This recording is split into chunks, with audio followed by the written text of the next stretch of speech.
ایک مرتبہ حضرت جبرائیل علیہ السلام اللہ کی بارگاہ میں عرض کرتے ہیں میرے مالک تو نے ابراہیم کو اپنا خلیل بنایا ہے، دوست بنایا ہے؟ اللہ فرمانے کہ ہاں میں نے ابراہیم کو خلیل بنایا ہے۔ تو حضرت جبرائیل عرض کرنے لگے مالک جس کو اتنا تو نوازے گا، مال و دولت دے گا، تو اس نے خلیل بننا ہی بننا ہے، اس نے دوست بننا ہی بننا ہے۔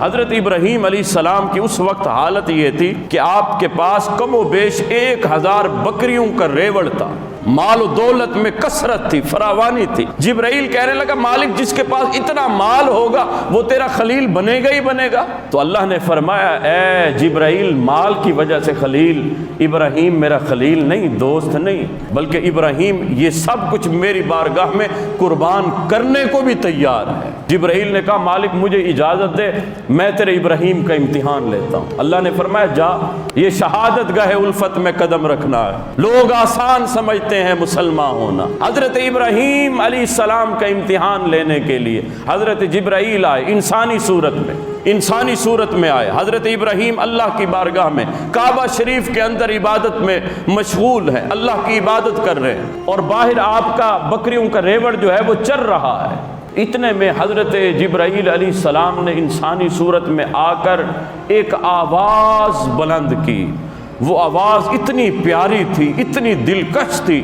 اس آواز میں بات کون سی تھی؟ اس آواز میں یہ آواز آ رہی تھی اللہ اکبر۔ یعنی حضرت جبرائیل نے ایک نعرہ لگایا اللہ اکبر۔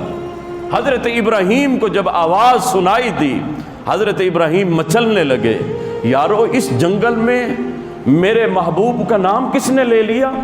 حضرت ابراہیم باہر آئے، دیکھا ایک نوجوان خوبرو کھڑا ہے اور اللہ کا نام لے رہا ہے۔ حضرت ابراہیم اس کے قریب گئے، کہا کہ اے انسان کتنا خوبصورت اللہ کا نام لیا، ایک بار دوبارہ تو سنا دو۔ تو وہ جو جبرائیل انسانی صورت میں تھا کہنے لگا کہ اے ابراہیم پہلے تو اپنی مرضی سے سنایا ہے، اب اگر تمہاری مرضی سے سناؤں تو بتاؤ بدلے میں کیا دو گے؟ بدلے میں کیا دو گے؟ کچھ سودا بھی کرو گے یا نہیں؟ ایسے حکم چلاؤ گے؟ حضرت ابراہیم فرمانے لگے مانگ کیا مانگتا ہے؟ میرے محبوب کا نام سنا دے، مانگ کیا مانگتا ہے؟ کہا یہ جو بکریوں کا ریوڑ دیکھ رہا ہے ایک بار نام سنا دے، آدھا ریوڑ تیرے نام کر دوں۔ اب ذرا غور کیجئے گا سامعین ذی وقار، یہ صرف واقعے جو ہے سننے کی حد تک نہیں بلکہ ان کو اپنے اوپر اپلائی کرنے کی بھی ضرورت ہے۔ کیا ہم بھی اس حد تک، کیا ہمارا ایمان پہنچا ہے؟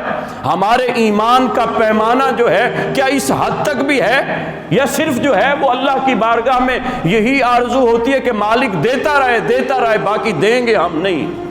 حضرت ابراہیم کہنے لگے ہاں سناؤ، یہ آدھا ریوڑ تمہارے نام کر دوں گا۔ حضرت جبرائیل نے سنایا اللہ اکبر۔ حضرت ابراہیم پھر مچلنے لگ گئے، محبوب کا نام تھا نا، محبوب کا نام سنا دل کو سکون قرار آ گیا۔ کہا پھر دوبارہ سنا دے۔ کہا ابراہیم اب کیا دو گے؟ کہا جو باقی ریوڑ بچ گیا ہے وہ بھی تیرے نام کر دوں گا۔ حضرت جبرائیل نے پھر نعرہ لگایا اللہ اکبر۔ حضرت ابراہیم علیہ السلام اس منموہن نام کو سن کر ایسے مدہوش ہوئے کہ آپ زمین پر آ پڑے، گر گئے، بے ہوش ہو گئے۔ جب اس ہوش میں آئے اور کھڑے ہوئے کہا کہ اے بندے، اے انسان اللہ کا نام دوبارہ تو سنا دے۔ تو وہ انسان مسکرانے لگا، کہا ابراہیم آپ تو بچا بھی کچھ نہیں، سارا ریوڑ تو دے دیا، اب کیا دو گے اس کے بدلے؟ نام تو سناتا ہوں، بتاؤ بدلے میں سودا کیا کرو گے؟ کہا اے میرے بھائی یہ جانور چرانے کے لیے ایک چرواہے کی ضرورت بھی تو پڑے گی نا، میں ابراہیم تیرے جانوروں کی دیکھ بھال کیا کروں گا، اس کی خدمت کیا کروں گا تیرے ریوڑ کی، تو بس اللہ کا نام سنا دیا کر، میں پوری زندگی تیری خدمت کیا کروں گا۔ حضرت جبرائیل نے جب یہ حالت ابراہیم کی دیکھی حضرت جبرائیل مسکرانے لگے، کہا ابراہیم میں کوئی اجنبی نہیں ہوں، میں کوئی انسان نہیں ہوں، میں تو فرشتہ جبرائیل ہوں، اے ابراہیم تیرا امتحان لینے آیا تھا۔ واہ ابراہیم کیا تیرا نصیب ہے، کیا تیرا مقدر ہے، سب کچھ اللہ کی بارگاہ میں قربان کر دیا۔ میں تو سمجھتا تھا شاید مال و دولت کی بنا پر اللہ سے تیری دوستی ہے، مال دیا ہے تو اللہ کا دوست بن، یہ تو سب کچھ لٹا کر بھی تو اسی کا نام سننا چاہتا ہے۔ یہ ابراہیم خلیل اللہ ہیں۔